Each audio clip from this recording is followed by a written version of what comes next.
Hey guys, today I'm going to be talking about 5 reasons not to back Ankh Gods of Egypt on Kickstarter, and also 5 reasons that you should back it.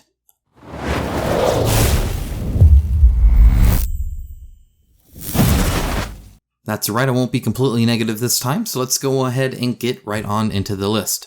Now, of course, I'm going to start with the negative though, and just note that these are not in any kind of ranked order. I just simply wrote a list of 5 and then wrote a list of 5 and really thought about why you should or why you shouldn't do this action. So don't pay attention to the numbers. This is just numbering them 1 through 5. Number 1 reason not to back the Ankh Kickstarter. It'll be cheaper at retail. Now, the reason I say this is because you have to pay for shipping, and as we know, these big box miniature games cost a boatload. So, depending on where you live, but for the vast majority of people, not including like stretch goals and Kickstarter exclusives and all that, if you just want to play Ankh, the cheaper version is at retail. You'll pay the MSRP instead of slightly less than an MSRP with a boatload of shipping attached to it. So if you just want to play Ankh and that's what you want to do and you want as little money as possible spent on it, then retail is the way to go. All right, number 2. The Kickstarter exclusives makes the game worse and you don't want them. I base this off of a few things, but CMON is pretty notorious for actually making the game worse by just throwing a whole bunch of add-ons to it. Whether it's all the heroes that are overpowered and break any kind of difficulty in Zombicide, to the KSEs in Blood Rage that added just B-list mechanics that weren't good enough to make it into the main game or they would have been in there, so just kind of alternate ways to play a game and have it slightly not be as good. Or Rising Sun that got worse with the addition of more cards to pick from for recruitment, to the point where, at least me personally, I actively didn't want people to pick a recruit because then I had to go make a sandwich or watch a TV show or something while they looked at all the different cards they could get to recruit it. Even adding just a certain pack in there, which they tried to kind of limit it, they already knew by that having more options for the recruit it just added more, turn apathy, and they just didn't know what to do, and it wasn't a good addition to the game, and I would play either version, the retail version, over using any of the Kickstarter exclusives. Now, you gotta ask yourself, will Ankh be any different? Well, then, it's up to you to decide. Number 3, CMON is behind on delivering many of their Kickstarters. The Time Machine is still behind with no real reason given. Project Elite is going over half a year late, and Bloodborne is at a 3-month delay minimum. This means it's more likely than not that retail will start hitting closer to or first for some of these and potentially future ones as well. So, already expected delay, there's not really any of their projects that aren't delayed, and they can't, they're going to try to blame COVID. A lot of times, the only reason they're at the COVID point and why it's affecting them is because they were already delayed beforehand. For instance, the Time Machine was supposed to deliver almost 6 months ago, and it still hasn't. And the reason why, they won't tell you. There's no just, hey, this has been harder to deal with.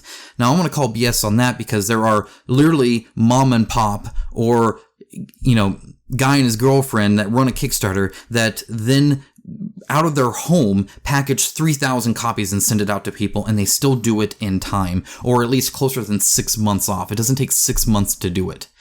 What I suspect, and they won't ever admit it, is that they actually sold too much, didn't have enough in the warehouse, and so they secretly had to go make some more in China and ship it back over here, and that takes a couple months, hence a couple months delay. Now, they're not going to say that, they're just going to say, oh, it's harder, but I call BS on that. I mean, give it to me, I'll figure out the orders. I'll just work 40 hours a week and still get it done sooner. Anyway, needless to say, CMON is running behind on their Kickstarters. It's no longer the case where they're within a month of the delivery. It's not, the hub took longer. It's CMON taking longer on many of their games, and they keep pushing out more games before they deliver more, which means their debt and how many game things they have to deal with is increasing, not decreasing, which means if they're already behind, they're getting more work, and Ankh is just going to add to that work. It'll be a little bit later. So don't expect it any time near where they say it will be, and in fact, you might want to start expecting it to be at retail beforehand. Number 4, you can support your friendly local gaming store and CMON, but not CMON's manipulative Kickstarter practices.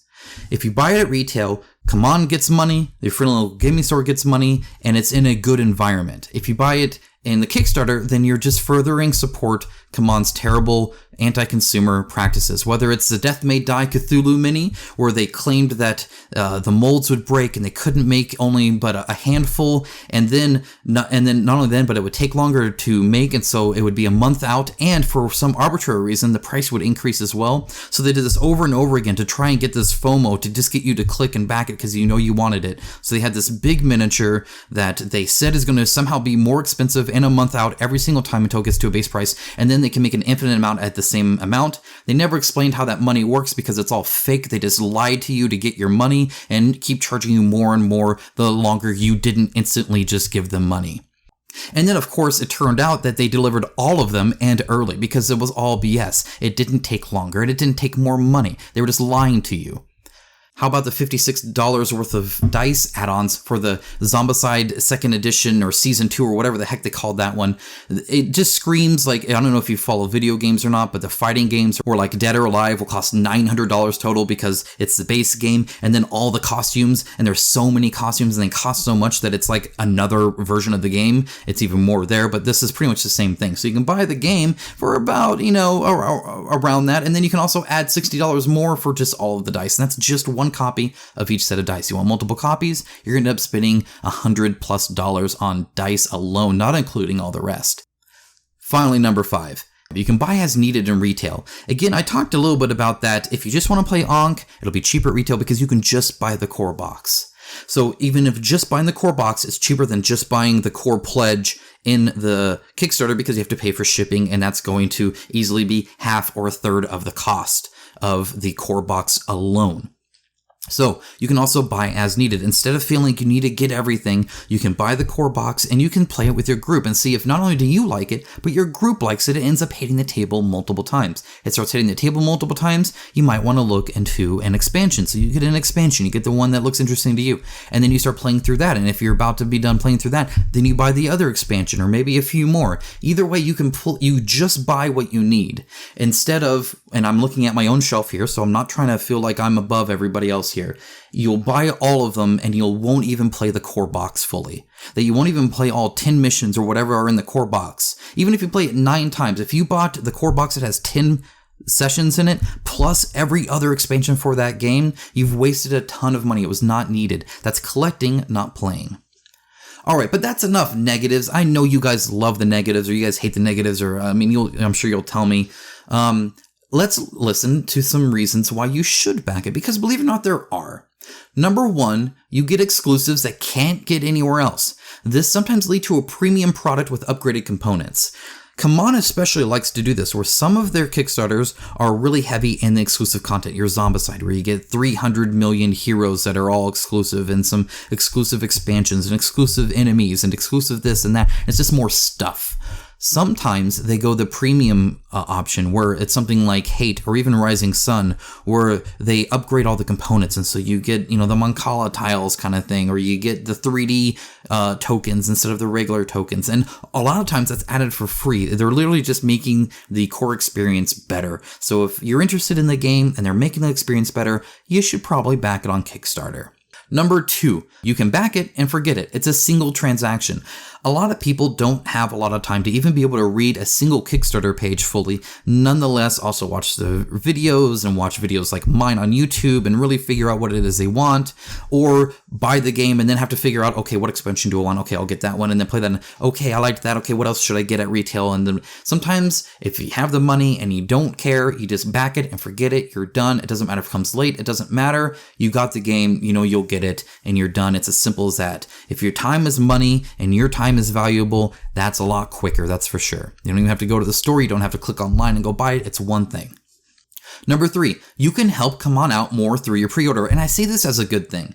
Kickstarter offers a very good reason for companies to put their product on Kickstarter. One of them is to gauge interest in product, and CMON has done this actively. The reason you didn't see the Elementals at retail for Master of Darkness for so long is because not enough people on the Pledge Manager opted for it. And so that told CMON, hey, this is probably more of a niche product, so we'll offer it there, but we're not going to bother making it for the retail because it probably won't sell as much. In my opinion, that was probably because of the price of the Elementals box, but regardless, it allows them to kind of see an early interest gauge, not just in the game itself or the IP itself, but in all of the little expansions and UPCs. If everybody's buying something bulked, maybe that product is better grouped together, or whatever. You have 8 different dice packs, and only 2 of them are super popular. Another one is just what everybody got if they just wanted everything. And so maybe you just do those 2 at retail. It actually actively helps CMON more. So if you want to support CMON as a company, if you want them to kind of be more financially, good, then backing through Kickstarter and letting them know early, hey, this is what I want, and specifying in the pledge manager is actually super helpful. Number 4, you don't live near a friendly local gaming store or otherwise live in an area that actually makes a Kickstarter cheaper than retail or online options. As an American, I often talk about an American-centric standpoint. I get it. I'm sorry. It's just it's what I know. And I don't want to talk about stuff that I'm ignorant of. So I'm not trying to talk about like import taxes, any of that kind of crazy stuff that a lot of other countries might need to deal with these Kickstarter games.